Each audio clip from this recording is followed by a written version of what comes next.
જય માતાજી, કેમ છો? મજામાં? તો અમે આવ્યા છીએ એમાં ખેતરમાં, તે 4-5 વર્ષથી પડી રહ્યું છે. એ આ વખત વાવવાનું છે. જો રુદ્રાંશ ચો ચડ્યો. આ ગાઈસ કે કેમ છો? શું કરો છો? શું કરો છો?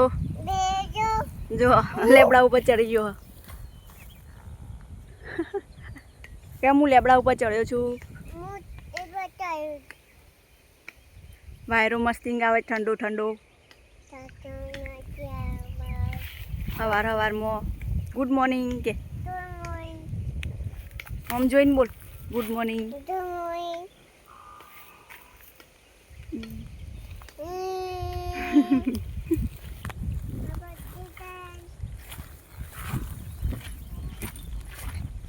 જો ગાઈસ કોટા કાપસ નક્ષ ખેતરમાં બધું ઉગી ગયું છે. બાવળિયા બધું બહુ નહીં ઉગ્યા પણ અમુક ઉગ્યા છે. કાપસ જો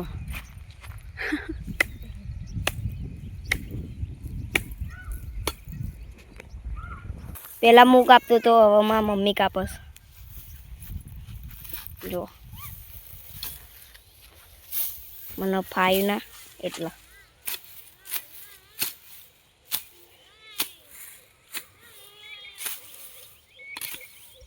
દાંતેરું બુઠ્ઠું હોય ને એવું લાગે.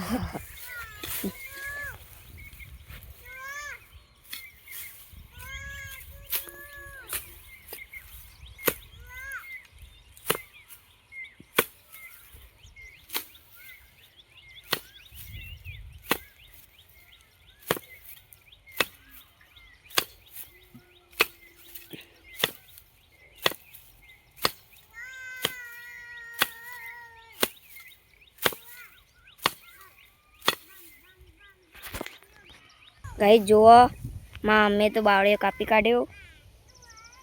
હું તો ના કાપીએ કે ભાઈ જો તો ખરા.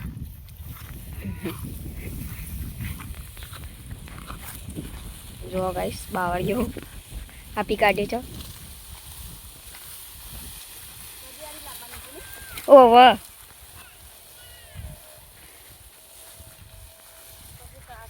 એ રે કાપી દેવાનું.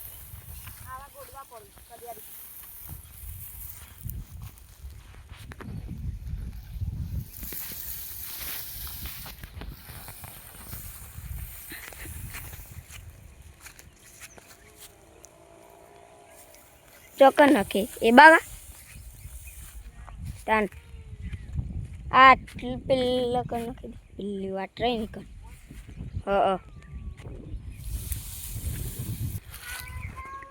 નક્ષને તરસ લાગી પાણી પીવા છે. જો લાય હું પેલાને પાણી પાતાવું. પેલા ભરિયાલ પાલામ પી લે તું. પેલા પાણી પીવું છે તારે? લાવું હો.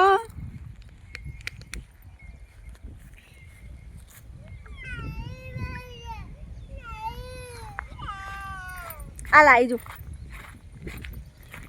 રુદ્રાંશને પાણી પીવું છે. રુદ્રાંશને પાણી પીવું છે. પાણી પીશે. લે પીવો.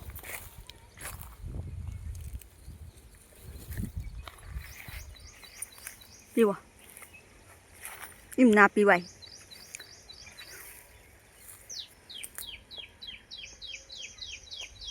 એમ પીવાય. એમ પીવાય. મોઢા મોડીમ પી.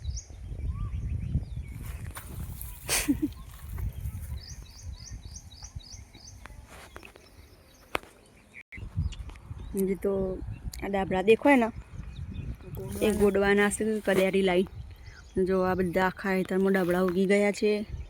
આ બધા ગોડવા પછી ને વૈકણ નાખી આમ વાળ કરી પછી કોટા નાખીને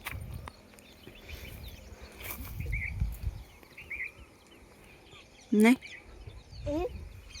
પછી ગાયો માટે આમાં ઘાસ વાવવાનું હ ને એરંડા વાવવાના. એરંડા કહેતા હતા પણ એરંડાનું તો કોઈ નક્કી નહીં પણ ઘાસ તો નક્કી જ છે ગાયો માટે.